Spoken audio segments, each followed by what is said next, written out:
Okay, does this make sense? Everything that you've ever experienced is locked somewhere in here. Now, the next one going down can think forward and backward in time. The subconscious mind. I read one book. It was by, I don't remember the name of the, it's called You Are the Placebo was the name of the book. Really fascinating book. And he likened the subconscious mind to the body. He just said, whenever he said whenever he meant subconscious mind, he just said the body, as opposed to your frontal lobe kind of thing. Frontal lobe, conscious mind. Body, subconscious mind. And so the conscious mind can think forward and backward. The subconscious mind only knows here and now. And it thinks, and I think this goes back to this situation here, when one of these is triggered, it thinks it's now. And that's why we feel depressed or anxious now. Because our body's going, I don't know, that's just in here part of me, and you've triggered it, so I'm going to be anxious. Because this perfectionism in me or whatever. This next one, and this is what you were saying, Kennedy, I think, referring to, provides less than 5% of our daily conscious activity, the conscious mind. And I've seen where people are saying now less than 1%. And we're kind of happy about that.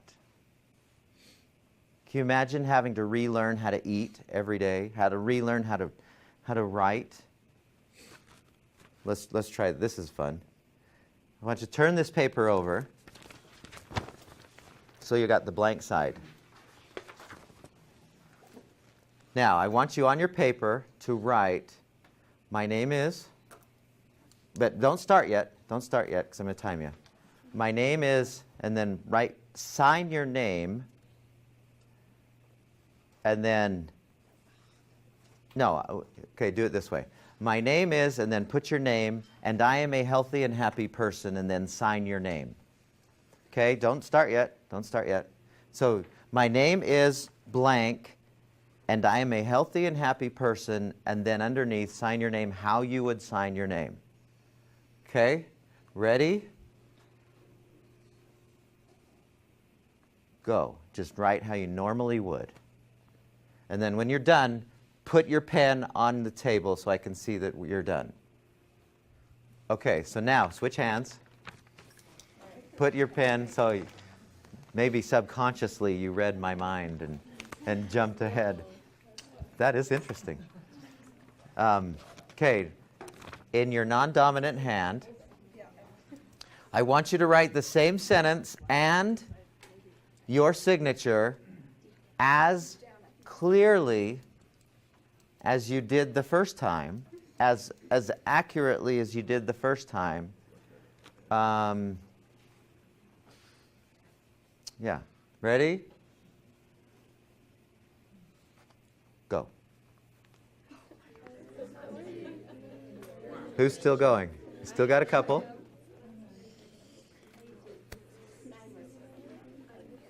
Can you imagine having to relearn how to write every time you wrote something? And can you imagine if that's the case for everything? Think about the act of eating. I know I'm reiterating this point, but it's just so obvious. The more I study this, the more it's obvious. The subconscious mind is the power of our lives most of the time, and we're glad. Can you imagine? Just the act of putting a spoon, eating cereal. We think, oh, no big deal, and we unconsciously, but the idea of using just the right amount of muscles and not sticking it in your ear or something is amazing, and you don't have to think about that at all. And that's 99% of our day. And we're kind of okay with that, except for sometimes, and we'll get into the sometimes.